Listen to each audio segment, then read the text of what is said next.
نحمده ونصلي على رسوله الكريم أما بعد بسم الله الرحمن الرحيم Insha Allah, a few etiquettes, adabs and rules about the Quran will be mentioned.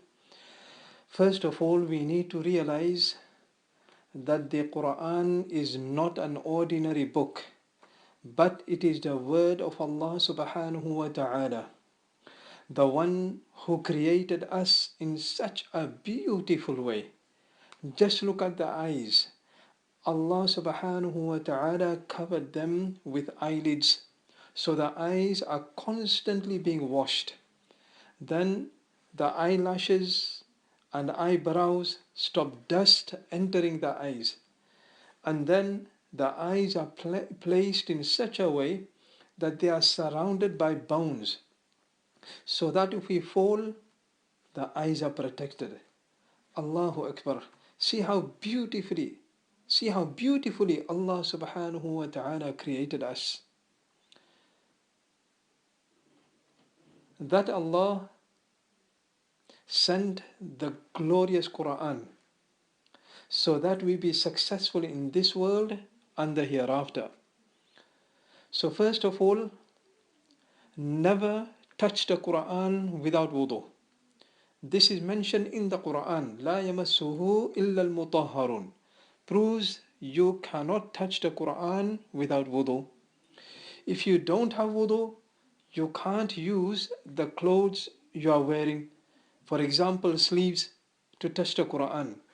But you can use a cloth which you are not wearing, for example a handkerchief, some material, and then you want to hold the Quran, then that's fine.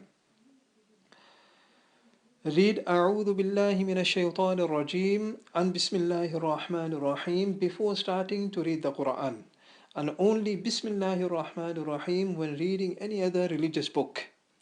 Regarding Bismillahir Rahmanir Rahim, we should read Bismillah, remember Allah subhanahu wa ta'ala all the time when wearing clothes, wearing shoes, going out, sitting in the car.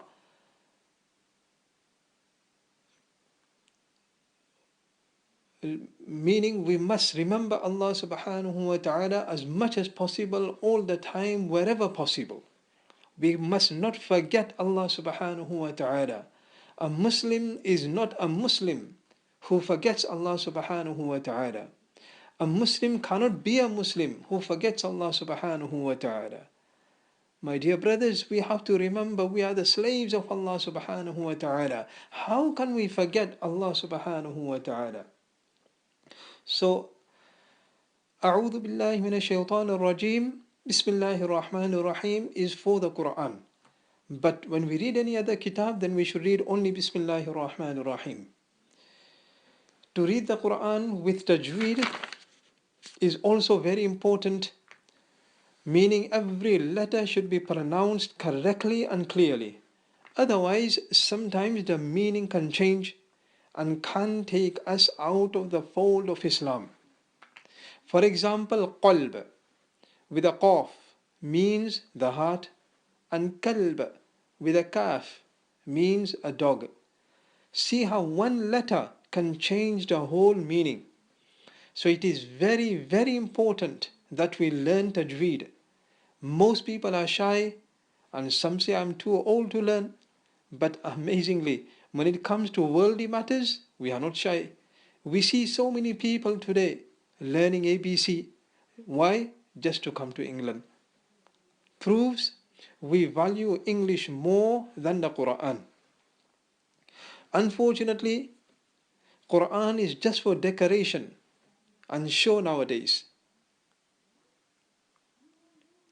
We have the Quran in the house, but do we have time to read it? Never mind reading.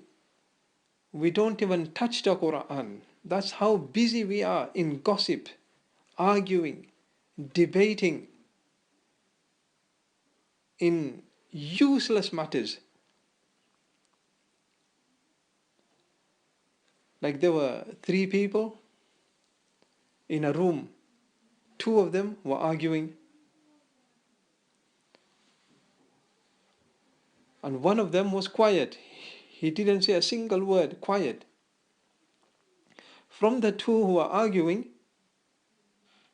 one of them angrily said, "Listen, I'll smash all 64 teeth."